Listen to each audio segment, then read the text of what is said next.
Only one Hendrick Motorsports driver has won thus far in 2026, and it's Chase Elliott. He's actually won twice. So I ask, what is the problem? Why has Hendrick struggled all year long? Today's video, I'm going to tell you the simple reason, yet one that people just don't talk about enough. Now, the Cup Series this year is halfway over. We're in early July, coming off of Chicagoland, where yet another Toyota won. This has been the song and dance all year long. Chase Briscoe got it done. But that's not to say that Hendrick Motorsports did not have a successful weekend. They did. Chase Elliott led a bunch of laps. Arguably could have won the race. Kyle Larson, well, he had issues and got stuck in the grass at one point. Yet you had bright spots with William Byron and Alex Bowman. Yes, Alex Bowman actually having a good finish.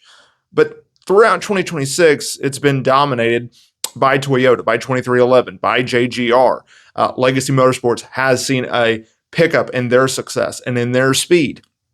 Ford and all the Chevy teams are absolutely struggling, just treading water. And Hendrick Motorsports, Chevy's biggest team, has joined the fray. And yes, Chase Elliott has won 2 races, but Kyle Larson, he's been in the mix, yet hasn't got the job done. In fact, he's on a winless streak of, 40 races now, 43 races. You have Alex Bowman, who hasn't won a damn race in 2021, and everyone is calling for his head and someone to replace him like Corey Day. And then you have William Byron, who is either inconsistent in terms of getting off the truck with actual speed, or Rudy Fugel goes out there and makes one of the dumbest pit calls we've seen multiple times a month.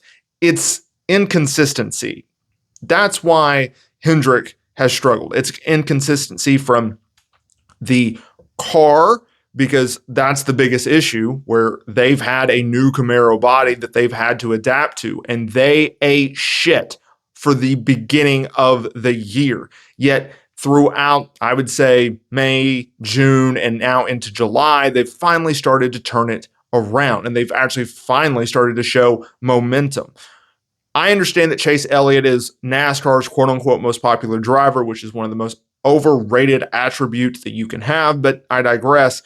When Chase Elliott is outrunning William Byron and Kyle Larson on a weekly basis, you have a major problem if you're Hendrick Motorsports, because Chase Elliott, yeah, he's a former champion, and yes, he's a very good race car driver, but I would not rank him above William Byron and Kyle Larson, especially Kyle Larson, a generational talent, a once-in-a-lifetime type driver.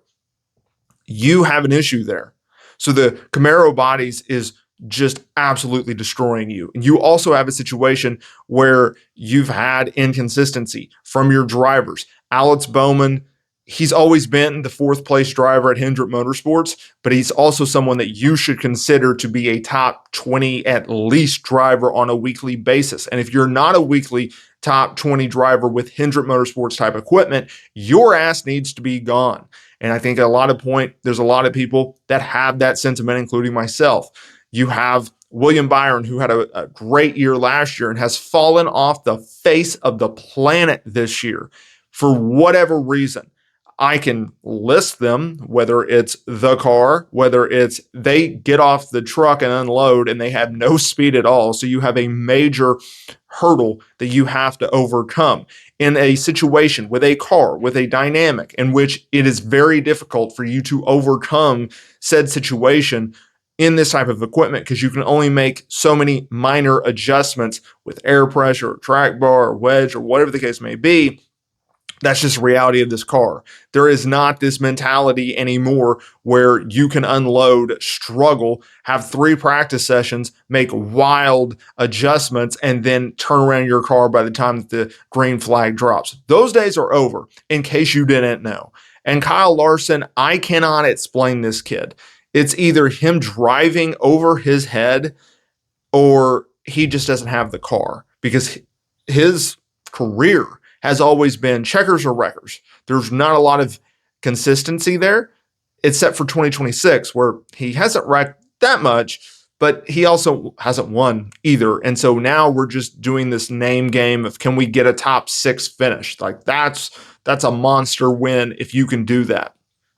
That is why Hendrick Motorsports has struggled this year. And if they can turn around the car and the setups, in which I think they've been able to do, And I thought Chicagoland, where you have no previous data for setups to go off of, considering they have not ran this track since, I think, 2021, 2022. No, 2021.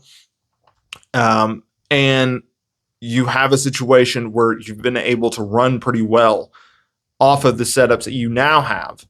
If you can just minimize the either mistakes if you're the 24 team, or minimize the mistakes if you're a Kyle Larson and don't go out there and wreck it, if you can just build on the success in which you've had recently, I think you're going to be in a hell of a spot, in a hell of a position.